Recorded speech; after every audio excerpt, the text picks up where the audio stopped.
Now, as the geopolitical chessboard shifts and the balance of power grows increasingly multipolar, a quiet yet significant realignment is unfolding in Asia and the Middle East. The recent convergence of ASEAN, the Gulf Cooperation Council or GCC, and China marks more than just a diplomatic gesture. It hints at a recalibration of global partnerships rooted in pragmatism, economic ambition, and strategic hedging. How sustainable is this, especially against the backdrop of intensifying US-China rivalry? We speak with Anis Hayyan. He's an analyst at the Asian Strategy and Leadership Institute, or ASLI, to unpack this further.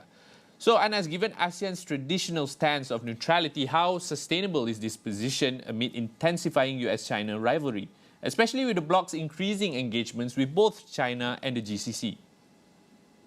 Well, thank you so much, Hafiz. I think the global community should really know that ASEAN is a force to be reckoned with. The market speaks for itself for ASEAN. We have a combined GDP that stands at about 3.8 trillion US dollars, making it the fifth largest economy in the world with roughly 450 million middle-class consumers.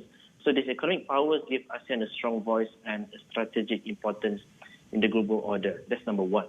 And coming back to your question, yes, ASEAN is still maintaining its neutrality. It has never closed its door to any major power, and it should not.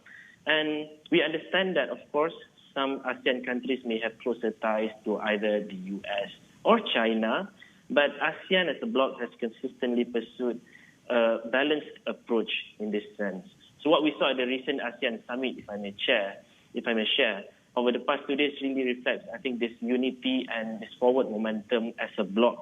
We are focused on cooperation, dialogue, and mutual respect among all parties that is involved. But if ASEAN has never behaved as a cohesive bloc, then it risks remaining divided and less influential. So leveraging collective economic strength and potential will be one of ASEAN's key strategic advantages moving forward. Yeah. So, Anas, to what extent does China's participation in this trilateral framework enhance its influence within the Southeast Asia and the Gulf region? Could this be viewed as part of China's broader strategy to counterbalance US influence? I really like to talk about this topic because I want to re-emphasize the need for ASEAN to engage with everyone. Of course, it is natural and necessary for ASEAN to engage closely with its neighbor, which is China, given their deep economic and historical ties. However, we must not forget that in the plenary session, Prime Minister Anwar Ibrahim has also mentioned they have sent a letter to President Donald Trump to organize the US-ASEAN meeting. And so this shows ASEAN's commitment to maintaining balanced partnerships. But coming back to the questions, well, I would like to bring back the discussion on the partners that ASEAN is engaging. Because if you see the items discussed during the ASEAN GCC China summit, it is perhaps the right thing to be discussed and to be espoused. Because first, they talked about the crisis in the world, and especially in Gaza, to call for the killing to stop. And another aspect was on trade, to establish a trade mechanism that is non-discriminatory and inclusive. So they are talking about the importance to uphold the role of WTO to protect the community in this region. And of course, they also talk about energy transition and based under the Paris Agreement. So these are the shared values. So if I can say that one thing is clear, it is easier to work with partners who are constructive and serious, no matter who that is. And we could see it now. Yes, so what potential challenges or opportunities do you foresee? Because, of course, FTAs are also in discussion here. In the final minute that we have, maybe you can share first what do you think about challenges and opportunities in negotiating such agreements? I think we have already seen progress. ASEAN has already concluded the ASEAN-China Free Trade Area 3.0.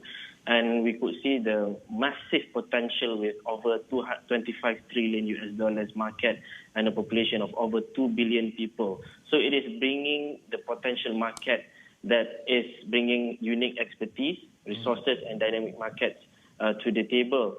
So ultimately, Hafiz, I think the key to success here for the region is it lies within building an agreements that are balanced, inclusive, and sensitive to each party's national interest. Yeah, thank you so much, Anas, for your insights. That is Anas Hayyan, analyst with ASLI. Now, moving on.